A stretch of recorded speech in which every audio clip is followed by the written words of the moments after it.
Ok. Bon, bonjour à tous pour cette formation sur la prévention de la transmission du Covid-19. Donc, nous allons voir les procédures d'habillage et de déshabillage, mais avant, nous allons parler pendant 5-10 minutes de finalement ce virus, qu'est-ce qu'il est, combien de temps il survit sur les surfaces, etc. Donc, ce virus est un virus avec ARN qui vient probablement du monde animal et qui a sauté une barrière d'espèce pour infecter l'homme. Et c'est ce qui fait qu'on n'a pas du tout d'anticorps, pas du tout de défense vis-à-vis de ce virus, et on a la situation qu'on a aujourd'hui. Ce virus est un virus enveloppé. Vous avez les virus nus et les virus enveloppés. Les virus enveloppés sont plus fragiles que les virus nus. Pourquoi? Ils ont justement besoin d'une enveloppe pour survivre, et par chance, cette enveloppe est fragile.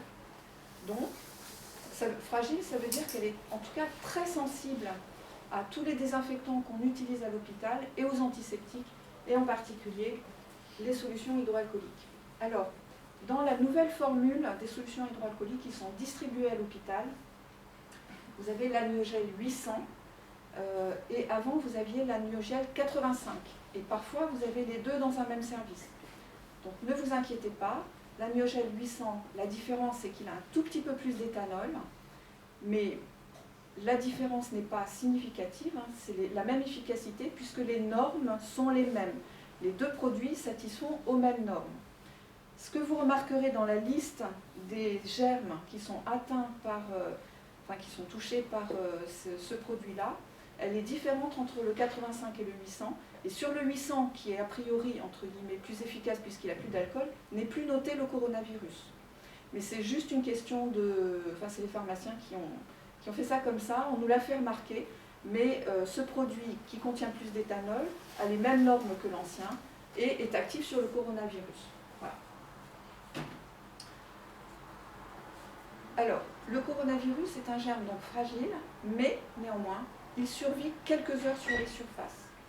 Donc on va parler maintenant de tout ce qui est à risque de transmission et comment ce virus va vous infecter. La porte d'entrée chez l'homme, c'est les muqueuses, et en particulier les muqueuses du visage, donc les yeux, le nez, la bouche. Donc ce qu'il va falloir protéger chez vous pour éviter de tomber malade, c'est le visage. Et ensuite, vos pires ennemis dans votre exercice quotidien, ça va être les mains. Pourquoi? Parce que vos mains, elles vont toucher les patients contaminés, potentiellement des surfaces contaminées, puisque comme je vous l'ai dit, le virus reste vivant quelques heures sur les surfaces inertes, et ces mains-là, vous allez les porter régulièrement au visage. Il faut savoir que l'homme se touche le visage au minimum 2 fois par heure. Moi, j'ai essayé de ne pas le faire. Un jour, je me suis dit, aujourd'hui, je ne touche pas le visage. Et je n'y suis pas arrivée. À chaque fois, je me suis dit, ah, trop tard. Donc, s'il y a vraiment quelque chose qu'il faut que vous intégriez dans votre vie quotidienne aujourd'hui, et ça va changer un petit peu le quotidien et on ne peut plus vivre en insouciance et sans savoir ça, il faut vous faire une hygiène des mains très très régulièrement et surtout à l'hôpital.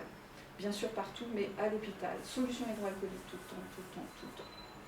Parce que c'est ça qui vous protégera, parce que vous allez vous toucher le visage et potentiellement avec des mains contaminées. Tout le monde touche les claviers d'ordinateur, les poignées de porte, les bureaux, les paillasses. Donc il y a dans un centre Covid des surfaces contaminées. Donc régulièrement, il faut bien nettoyer ces surfaces, vos claviers d'ordinateur.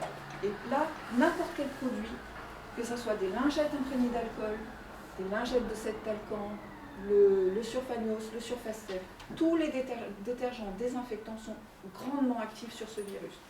Mais il faut les utiliser régulièrement, de façon à régulièrement diminuer, maîtriser le risque. Sachez que l'hygiène des mains, la sécurité des mains se maîtrise en même temps que la sécurité de l'environnement. Parce que quand vous faites une hygiène des mains et que tout de suite après vous touchez un clavier d'ordinateur ou une souris, vous êtes immédiatement contaminé. Donc si avant vous avez désinfecté régulièrement votre clavier, le risque diminue. C'est-à-dire que l'occurrence, en fait, le nombre d'opportunités de vous contaminer diminue si vous maîtrisez bien l'environnement. Donc il y a 2 piliers, hygiène des mains, bio-nettoyage. Et ensuite, bien sûr, le face-à-face avec une personne qui est contaminée à moins d'1 mètre et qui, si vous n'avez pas de masque ou si cette personne qui est infectée en incubation, en fin d'incubation, début d'infection, et on ne sait pas très bien parfois déterminer la date de début des signes, eh bien, si cette personne est infectée et ne porte pas de masque en face à face, vous êtes directement exposé là où vous avez la porte d'entrée, c'est-à-dire le visage.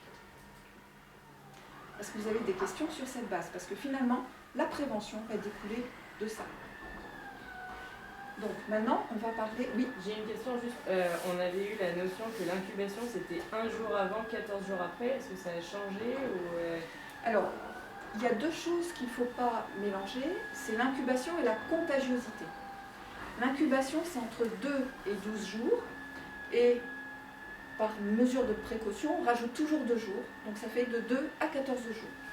Avec un pic, là j'ai parlé d'incubation, avec un pic à 6 jours. C'est-à-dire qu'à partir du moment où vous êtes contaminé, dans 6 jours après, en moyenne, c'est le plus fréquent, vous risquez de développer vos signes cliniques, mais jusqu'à 14 jours.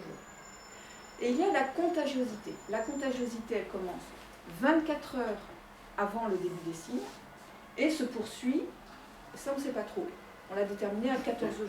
Donc c'est moins 1 jour, plus 14 jours, plus 14 jours. Mais ça, probablement, c'est très variable d'un individu à l'autre, parce que c'est le temps de l'excrétion virale, le temps qu'on épie le virus. Et en fait, pour l'instant, on ne sait pas. On sait bien pour la grippe, c'est 7 jours. Ce virus-là, on ne sait pas trop. Et on a mis une barre à 14 jours. Je pense qu'elle est prudente, cette barre, mais voilà. On va s'habiller. Alors, pour le coronavirus, donc, on va mettre une surblouse. Alors, je vais aussi vous montrer l'habillage pour le prélèvement. Pour le prélèvement, ce qui est recommandé, c'est mettre cette surblouse plus un tablier par-dessus ou enfiler une surblouse imperméable.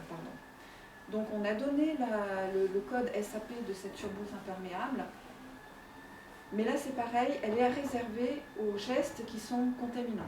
Et on a identifié dans les gestes contaminants le prélèvement nasopharyngé, comme l'intubation pour les anesthésistes, les aspirations trachéales en réanimation, l'endoscopie haute.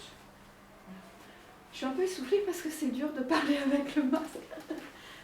Voilà, donc on met la surblouse. Ce que je vous conseille, c'est de ne pas la serrer trop fort derrière parce que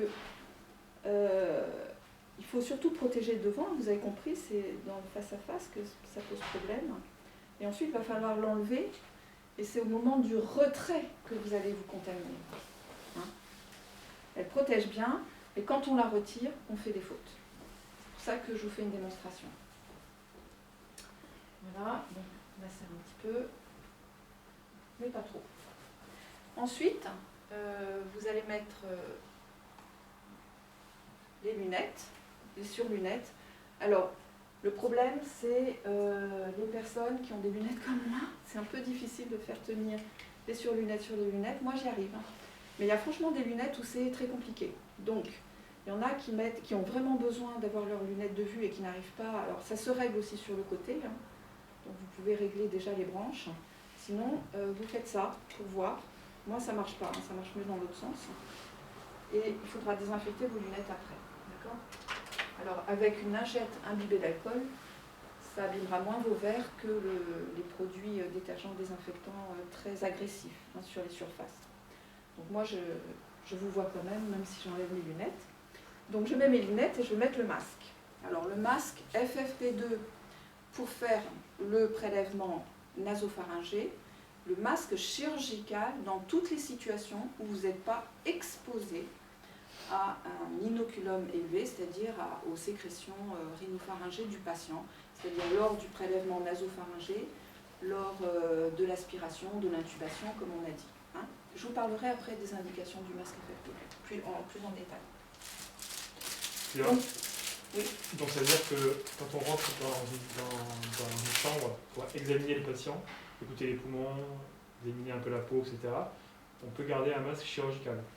Même si le patient crache et qu'on sait qu'il crache et qu'il tousse beaucoup et qu'il risque de nous cracher dessus, quoi. Oui, alors la pièce filtrante du masque chirurgical a la même capacité de filtration que le masque FFP2. C'est 0,2 microns. La différence qu'il y a entre les deux, il y a 3 choses. C'est les élastiques qui sont un petit peu plus lâches et donc qui vous serrent moins le masque sur le visage. La deuxième chose, c'est la forme du masque. Avec ce masque-là, on a bien la forme qui épouse bien le visage et qui empêche toutes les fuites. Donc il est plus protecteur parce qu'on ne respire que par la pièce filtrante. Ici aussi, parce que si je m'étouffe quand je vous parle, c'est vraiment, je vais le remettre, vous allez voir, c'est vraiment qu'il y a quand même peu de fuite, mais c'est pas garanti, c'est juste que ça ne le garantit pas. Regardez, quand je respire, ça passe par la pièce filtrante. Donc je continue en gardant le masque, comme ça vous êtes tranquille. Et donc la première chose, j'ai dit les élastiques, ensuite la forme du masque, et ensuite son épaisseur. Alors l'épaisseur ne va pas améliorer la capacité de filtration, elle va simplement vous permettre de le garder plus longtemps. Donc, parce que l'humidité diminue la capacité de cette filtration. Et quand le masque est humidifié, il est moins efficace en fait. Donc ce masque-là, vous pouvez le garder 8 heures d'affilée, et ce masque-là, c'est 4 heures, parce qu'il est plus fin. Donc il est plus sensible à l'humidification que celui-là. Et en plus, celui-là, il va plus loin, celui-là, il est vraiment contre le visage, et celui-là, il va plus loin, donc il s'humidifie moins vite. Donc celui-là, il est efficace pendant 8 heures, celui-là, il est efficace pendant 4 heures. Voilà les grosses différences. Mais la capacité de filtration, elle est exactement la même entre les deux. Oui. Et en pratique, puisque maintenant on a des masques chirurgicaux toute la journée, si on a déjà un masque chirurgical, c'est pas la peine d'en mettre un nouveau en entrant dans la chambre. Tout dépend depuis combien de temps vous l'avez et s'il est très humide ou pas. Voilà. Donc ça, c'est vous qui évaluez votre risque. D'accord ? Alors ce masque FFP2, voilà comment il se présente. Vous avez ici un élastique. En fait, il y en a 2. Mais certains masques n'en ont qu'un, c'est pas grave. Là, je vous montre avec 2. Donc en fait, il faut le séparer. Et vous voyez que là, vous avez 2 élastiques en fait. Donc, vous mettez votre masque FFP2. Alors, avec un élastique en haut et un élastique dans le cou. De cette façon-là. Vous vérifiez bien qu'il est bien positionné parce que souvent, il se met un peu comme ça. Là, ça vous créera des fuites. Donc, vous le positionnez bien. Et ensuite, pour appliquer la barrette en fer qui est sur le nez, on vous demande de ne pas le faire avec une main comme ça, parce que vous avez souvent le pouce qui est plus fort, je ne vois plus, qui est plus fort que l'index, et vous allez rendre votre masque asymétrique en fait. Donc ce qu'on vous demande, c'est de prendre les 2 doigts et bien appliquer bien fort le masque sur le nez. Voilà. Voilà. Et ensuite, avant de rentrer dans la chambre, il faut faire ce qu'on appelle le fit check. Qu'est-ce que c'est le fit check ? C'est une inspiration très forte. Je vérifie que j'ai bien mon masque. Et le masque va se plaquer sur mon visage. Et ça veut dire qu'il y a très peu de fuites. Parce que là, il est loin. Donc s'il y avait des fuites, c'est pas comme tout à l'heure où j'ai le masque pratiquement sur la bouche. Voilà, je vais vous montrer. Voilà, mon fit check, il est bon. Je peux rentrer dans la chambre. Tant que c'est pas bon, on vous demande de ne pas faire le geste à risque d'exposition importante. D'accord ? Donc, dernièrement, et en dernier, on va vous demander de mettre la charlotte. Donc la charlotte, elle se met, vous mettez tous vos cheveux à l'intérieur. Pourquoi ? Parce que vos cheveux, s'ils sont devant, et qu'au moment du prélèvement, le patient tousse beaucoup, et que vous êtes exposé à une projection de liquide, potentiellement vos cheveux vont s'infecter et les cheveux ils vont sur le visage après. Ou alors vous les touchez avec vos mains. Donc les cheveux, il faut bien les protéger. Et le front aussi, donc vous mettez votre charlotte jusque ici au front et vous couvrez bien vos branches de lunettes. Voilà. Et donc là, vous êtes prêt à rentrer. Le virus ne traverse pas la peau, donc vous n'êtes pas obligé de mettre des gants. Attention aux faux amis. Les gants, c'est des faux amis. Pourquoi ? Parce que quand vous avez des gants, vous vous sentez en sécurité, et ensuite vous allez toucher tout partout et en mettre partout. Au moins, Quand vous n'avez pas de gants et que vous touchez le patient, eh bien, vous allez faire une hygiène des mains, et après l'hygiène des mains, vous êtes tranquille. Et ça, c'est du sûr, parce que les gants, c'est pas sûr. Quand on enlève les gants, on se contamine toujours. Mais là, je vais vous montrer la démonstration. C'est une démonstration pour un prélèvement. Donc, comme je risque d'être exposé au liquide biologique, ce sont les précautions standards, je mets des gants. D'accord ? Donc si je suis bien clair, pas de prélèvement, pas de gants obligatoires. Pas de gants obligatoires, sauf si on est exposé, si dans le geste qu'on va faire auprès du patient, on est potentiellement exposé au liquide biologique. Ce sont les précautions standards à appliquer pour tout patient, pas simplement les patients Covid+. Ça, c'est une règle générale qui date depuis longtemps, qui est arrivée avec l'épidémie de sida. C'est port de gants dès qu'on est susceptible de toucher avec les mains des liquides biologiques. Voilà. Voilà, je vais faire mon prélèvement. Est-ce que je peux avoir un cobaye? Je ne vais pas lui faire. Allez. Voilà. Alors, pour le prélèvement se fait avec le viroculte. C'est cet écouvillon avec le bouchon vert là, pour le tube. Vous avez un écouvillon et un tube à bouchon vert qui a un petit liquide au fond. Si vous êtes en rupture de stock de ce système, parce que ça nous arrive très régulièrement, vous pouvez aussi prendre un écouvillon sec. L'écouvillon est à l'intérieur du tube et la seule chose qu'il faut faire, c'est l'humidifier un petit peu avec du sérum fin. Mais ça, il faut le faire avant d'entrer dans la chambre.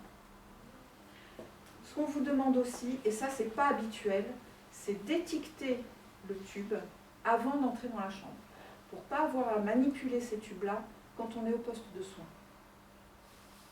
Donc on étiquette les tubes. Pour celui-là, on l'humidifie avant et on va prélever. Alors, pour prélever, il faut apporter un masque chirurgical au patient. Parce qu'en fait, on va le prélever avec un masque chirurgical sur la bouche. De façon à ce que s'il tousse, ça réduise quand même l'émission des gouttelettes dans son environnement et éviter de contaminer à trop haut niveau son environnement. Donc, on lui met le masque chirurgical, mais on le lui met sur la bouche et pas sur le nez, puisqu'il va falloir entrer l'écouvillon dans le nez. Donc, on enlève, voilà. On demande au patient de pencher la tête en arrière et on fait l'écouvillonnage. L'écouvillon, il faut qu'il aille jusqu'à la butée. Donc, il faut prévenir que ça fait un petit peu mal. C'est pas désagréable, ça fait un petit peu mal. Et ensuite, une fois qu'on est arrivé à la butée, c'est-à-dire assez loin, on va tourner parce que l'objectif, c'est d'amener des cellules. Si on chatouille un peu le nez, vous aurez des prélèvements faussement négatifs. Donc, il faut vraiment ramener des cellules. Donc, on tourne une fois à droite, une fois à gauche, et on retire doucement l'écouvillon. Et ensuite, merci. Voilà.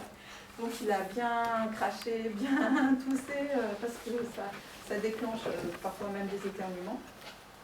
Et ensuite, cet écouvillon, vous voyez, vous avez un petit trait noir. Ben, il faut le casser dans le tube. Et ensuite, qu'est-ce que vous allez faire de ce tube? Alors ça, c'est problématique. Ce tube-là, il faudra le mettre dans un sachet comme ça. Si vous amenez ce sachet dans la chambre du patient, quand il va sortir, il va être contaminé. D'accord? Si vous sortez le tube est contaminé, alors que vous allez vous déshabiller. Vous voyez que ça pose problème. Donc ce qu'on vous demande, c'est de demander à quelqu'un à l'extérieur d'attendre que vous ayez terminé. Et quand vous avez terminé, vous l'appelez et la personne ouvre la porte, vous présente le sachet comme ça et vous avez juste à le jeter. Faisons attention de bien le jeter au milieu. Et dans ce cas-là, la personne qui est à l'extérieur, elle ferme et tout ça, c'est protégé, ça n'est pas contaminé. Et malheureusement, si on ne fait pas ça, c'est très très compliqué de ne pas contaminer le sachet. Et il faut penser que derrière, il y a des gens de laboratoire, des gens qui vont manipuler ce sachet, parce que ce sachet, il arrive quelque part dans un laboratoire manipulé par des aides-soignants qui vont enregistrer le tube, etc. J'ai oublié de vous parler avant d'un élément de sécurité très important. Comme vous écouvillonnez le tube juste avant d'entrer dans le patient, il va falloir faire... pardon, qu'est-ce que j'ai dit? Écouvillonner. Non. Puisqu'on vous demande d'écouvillonner le tube avant d'entrer dans la chambre du patient, eh bien, il va falloir faire attention à l'identito-vigilance. Donc, vous devez poser la question au patient. D'ailleurs, comment vous vérifiez-vous, dans votre pratique, l'identité d'un patient avant de lui faire un geste? On ne fait pas. Vous ne savez pas? On le fait pas. Elle pose la question. Vous faites pas. Si vous deviez le faire, parce que ça, vous devez le connaître quand même, un jour vous en aurez besoin. Si vous deviez le faire, comment vous poseriez la question? Quel est votre nom et votre prénom? Voilà. Il ne faut pas que la réponse soit oui-non. Il faut que vraiment la personne décline son identité. Voilà. Et après, vous pouvez faire le prélèvement. Et j'ai une question, ça c'est la manière de faire pour les prélèvements Covid, mais finalement ça doit être fait pour tous les prélèvements, y compris prise de sang, etc., puisque potentiellement tous les tubes sont contaminés, non? Non, c'est vraiment pour le prélèvement Covid. C'est vraiment pour Covid. Voilà, ça ne prend pas les mêmes chemins et c'est vraiment celui-là qui doit être identifié et traité de cette façon-là. Donc, ensuite, ce sachet-là ne doit pas prendre le pneumatique. Il doit être amené à pied au laboratoire de virologie. Il ne doit pas passer par le centre de tri. Sinon, vous savez qu'il y a des runs, et si vous voulez que ça soit pris assez rapidement, eh bien, il faut vraiment l'amener au laboratoire de virologie en appelant avant. Après, les horaires et tout ça sont dans la procédure. Ce sachet, vous devez le transporter dans un autre petit sac, en fait, qui est un sac de transport que vous avez dans tous les services. Si vous n'avez pas ce sac de transport ou s'il est utilisé pour autre chose, dans ce cas-là, il faut utiliser ce sachet-là, qui s'appelle 95 KPA. Donc vous le mettez dedans et vous partez au laboratoire avec. Voilà, maintenant nous allons nous déshabiller. Alors, les mains, les gants sont contaminés, évidemment. Donc pour enlever les gants, on va passer par l'extérieur ici. D'accord? J'enlève ce gant, je jette dans un sac d'asserie. Et l'autre gant, je le prends comme ça. Et je le jette également. Mes mains sont potentiellement contaminées. Donc, solution hydroalcoolique. D'accord? Mes mains sont désinfectées. Je vais enlever la charlotte. Je ne l'enlève pas ici devant, parce que ici devant, c'est potentiellement contaminé. Je l'enlève par derrière, et je ne vais pas la faire passer par devant, je vais la tirer par derrière. Hop! Dans le sac d'asserie. Et maintenant, je vais enlever ma surblouse. Donc je tire sur les bras. J'ai ma main propre ici. Ça, c'est plus difficile. Alors, il y en a qui arrachent la surblouse, hein, mais c'est aussi compliqué de l'arracher. Et ensuite, vous allez l'enlever comme cela. Voilà. Donc, vous allez faire passer vos mains par l'intérieur. Donc, ce que vous allez toucher là, c'est propre ou c'est sale? C'est ça? C'est l'intérieur. C'est propre. L'extérieur est contaminé. Regardez. L'intérieur est propre. Utilisez votre propre pour vous aider. Là aussi, ça c'est propre. Et là, maintenant, vous allez pouvoir rouler votre surblouse en mettant l'intérieur sur l'extérieur. Et ça, vous le jetez dans le sac d'asserie. Potentiellement, vos mains avec ce geste sont contaminées, donc solution hydroalcoolique. Pourquoi il faut se laver 2 fois les mains pendant j'ai compris qu'elles étaient contaminées 2 fois. J'enlève ma montre parce que c'est pas un bon exemple, je vais vous dire après. Enlevez vos montres et vos bijoux. Hein. Pourquoi on se les lave une fois en sachant que 3 secondes après elles vont être contaminées, qu'il va falloir se relaver les mains? Parce qu'il va falloir aller derrière, enlever vos liens en fait. Et donc, par sécurité, avant de faire un geste sur vous, il vaut mieux faire une désinfection des mains. D'accord? Parce que vous allez passer par derrière pour tirer votre truc, ici aussi, tirer votre charlotte, etc. Donc c'est une sécurité. Et de toute façon, après le retrait des gants, ça doit rentrer dans les bonnes pratiques. systématiquement l'hygiène des mains. Donc on ne se pose pas la question. On a retiré les gants, on ne fait pas un geste après. Ça, c'est pas une bonne pratique. On fait une hygiène des mains et on continue. Et à chaque fois qu'on a un risque de contamination, on refait une hygiène des mains. C'est un peu long, mais c'est de la sécurité pour vous. Donc une fois que vous avez enlevé tout ça, vous pouvez sortir. Vous sortez avec vos lunettes et avec votre masque. La partie la plus exposée, c'est la porte d'entrée, c'est votre visage. Donc vous sortez, entre guillemets, couvert.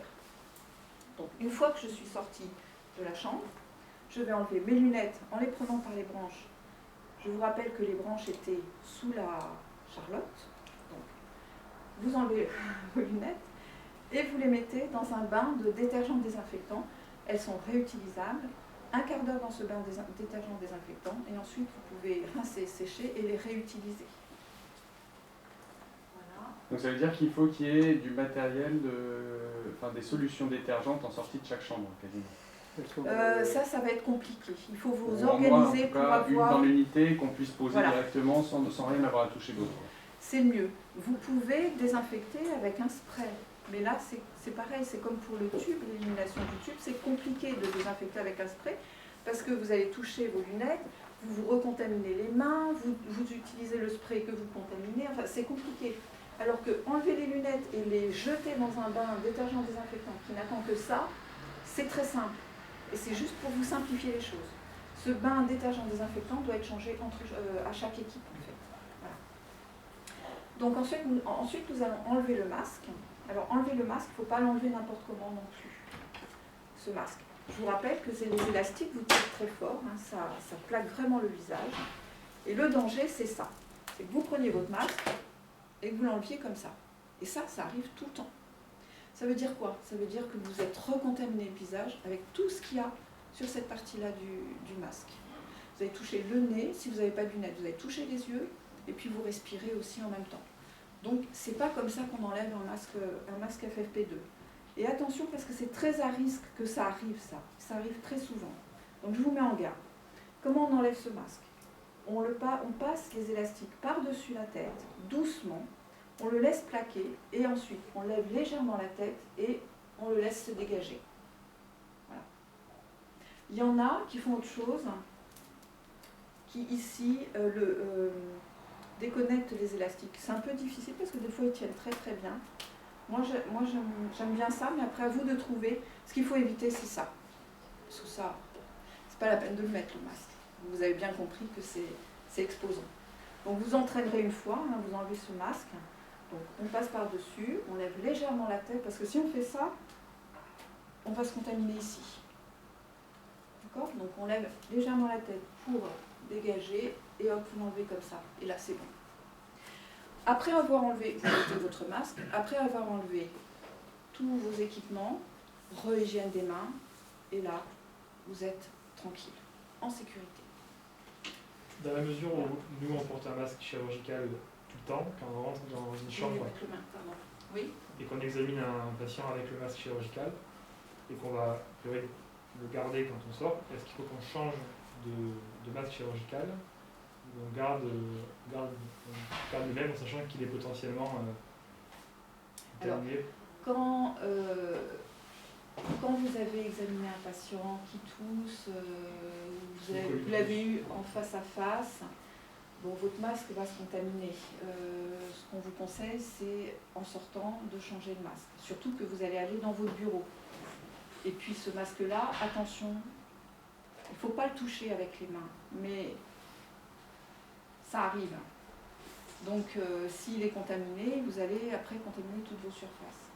Maintenant, quand vous passez de chambre en chambre et que vous n'avez pas été exposé à tous les patients ne toussent pas tout ce qu'ils ont dans les poumons, il y en a beaucoup qui ne toussent pas, qui ont simplement des maux de tête, des myalgies, hein, il y a un peu toutes les formes cliniques, eh bien, c'est à vous d'évaluer le risque de contamination de votre masque. Et si vous passez de chambre en chambre, il est autorisé. Oui, la SF2H a validé le fait qu'on puisse garder son masque entre deux patients. Son masque, les lunettes, la charlotte, tout ce qui protège en haut, et y compris. Voilà. Mais la Société française d'hygiène hospitalière a validé pour le masque. nous avons validé un petit peu plus loin et nous avons complété avec les autres équipements de protection individuelle. Donc ce qu'on vous demande, c'est en fait, c'est vous les professionnels, c'est vous êtes en conscience maintenant des risques puisque vous les connaissez bien. Ce virus est capable de rester 7 heures sur des supports inertes, donc le lit du patient potentiellement là où il crache, où il vit, est potentiellement contaminé.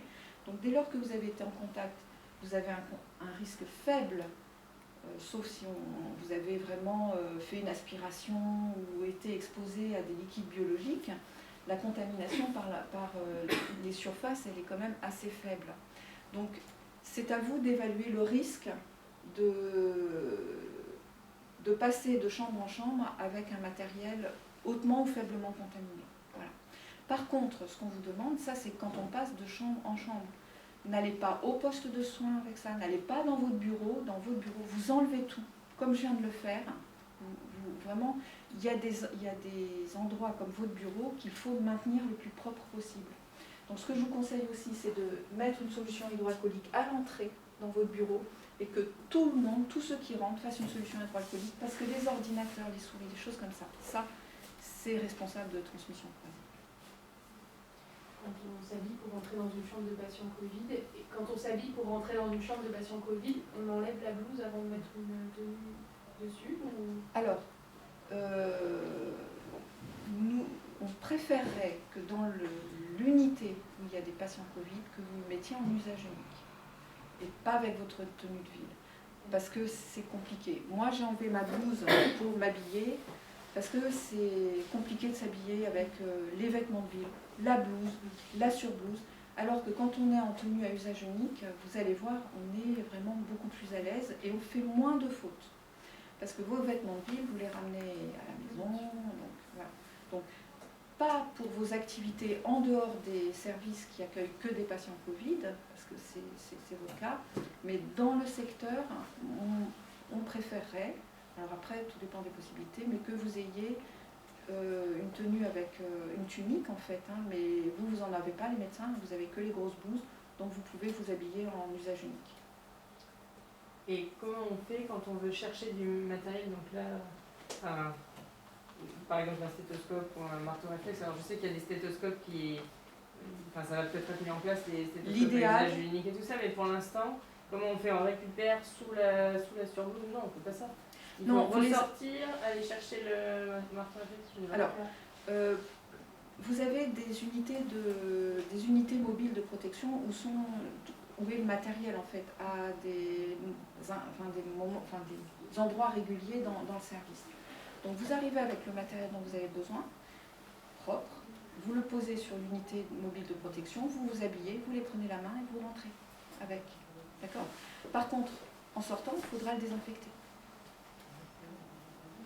Et là, toujours pareil, réfléchissez bien à ce que vous allez faire. Donc moi, ce que je vous propose éventuellement, c'est de rentrer avec soit des lingettes désinfectantes, soit un produit désinfectant. Et là, il faudra bien réfléchir à quel moment vous désinfectez, si c'est dehors, si c'est dedans. Mais réfléchissez en fait à ce que vous faites de façon à ne pas contaminer ni l'environnement ni vous. Voilà. Et tout va dans les poubelles d'Asri. Tout va dans les poubelles d'Asri dans un centre Covid, oui.